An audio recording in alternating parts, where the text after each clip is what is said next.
अस्सलाम वालेकुम दोस्तों, बात करते हैं पाकिस्तान और इंग्लैंड की टीमों के दरमियान सीरीज का पहला टी20 मैच 22 तारीख से होने जा रहा है। और पाकिस्तान की क्या प्लेइंग 11 होगी इसमें और कौन से खिलाड़ी हो रहे हैं इस प्लेइंग 11 से आउट, तो इसके वाले से बात होगी। और वीडियो को शुरू करने से पहले चैनल को लाजमी सब्सक्राइब कर दीजिएगा, शुक्रिया जी। दोस्तों, तो आपको बताते चलें कि पाकिस्तान और इंग्लैंड की टीमों के दरमियान एक बहुत बड़ी सीरीज होने जा रही है वर्ल्ड कप से पहले।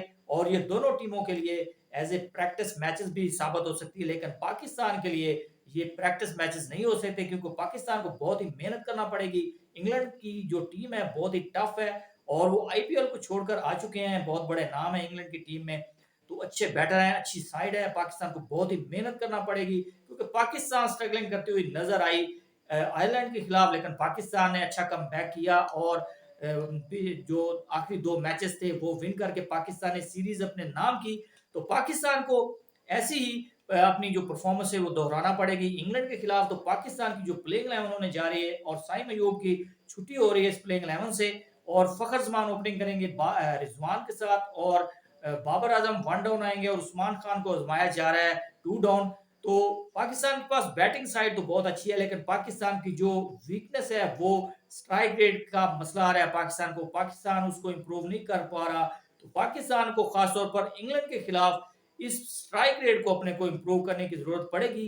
इसी वजह से पाकिस्तान अगर जीत सकता है इंग्लैंड से तो पाकिस्तान का मोराल हाई होगा और पाकिस्तान को दिक्कत नहीं होगी वर्ल्ड कप में आइंदा अपने आने वाले मैचेस में किसी भी टीम को हराने के लिए।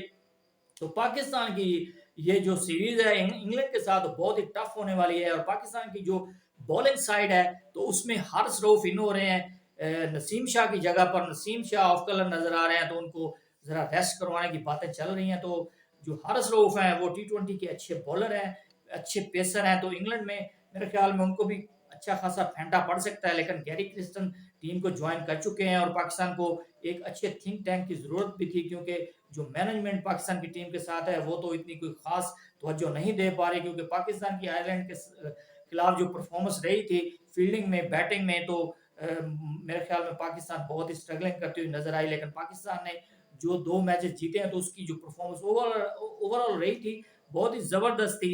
तो पाकिस्तान को और मेहनत करना पड़ेगी और खासतौर पर इंग्लैंड के खिलाफ तो पाकिस्तान को बहुत ही अच्छा खेलना पड़ेगा। अपने तमाम जितने भी पाकिस्तान की बॉलिंग में, बैटिंग में और फील्डिंग में बहुत ही पाकिस्तान को मेहनत करने की जरूरत है क्योंकि इंग्लैंड बहुत ही जबरदस्त स्क्वाड है। और पाकिस्तान को चाहिए कि अपनी जो फास्ट बॉलिंग में जो भी वीकनेस है, जो भी खामी है उसको दूर करें। और स्पिनिंग डिपार्टमेंट में खासतौर पर शादाब खान पर तवज्जो देने चाहिए और वो एज ए बैटर पाकिस्तान की टीम में खेल रहे हैं तो उनको अपनी बॉलिंग पर काम करने की जरूरत है।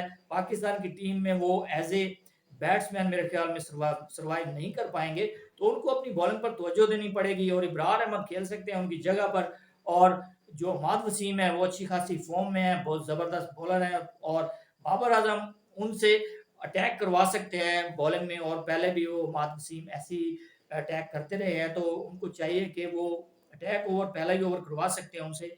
तो बाबर आजम को अच्छी कप्तानी करना पड़ेगी और अच्छी परफॉर्मेंस देना पड़ेगी। और बाबर आजम वैसे तो बहुत ही जबरदस्त बैटर है, तो इंग्लैंड के खिलाफ पाकिस्तान की जो परफॉर्मेंस होनी चाहिए वो बिल्कुल 100% होनी चाहिए ताकि पाकिस्तान वर्ल्ड कप में जाकर अच्छी खासी टीमें होंगी और खासतौर पर आयरलैंड भी होगी जिससे पाकिस्तान सीरीज जीता है, तो वो भी पाकिस्तान के पोल में, और इंडिया के साथ बहुत बड़ा मैच होने जा रहा है पाकिस्तान का। तो पाकिस्तान को अगर इंग्लैंड से फतह हासिल करनी है तो पाकिस्तान को मेहनत करने की जरूरत पड़ेगी। और पाकिस्तान अगर जीतता है, इंग्लैंड को हराता है, तो पाकिस्तान का मोराल जो है बहुत ही हाई होगा और पाकिस्तान बिल्कुल बेधड़क होकर वर्ल्ड कप के मैचेस जीत सकता है। जी दोस्तों, तो अब तक के लिए इतना ही। मजीद स्पोर्ट्स अपडेट के लिए चैनल को सब्सक्राइब करना ना भूलिएगा। अल्लाह हाफिज।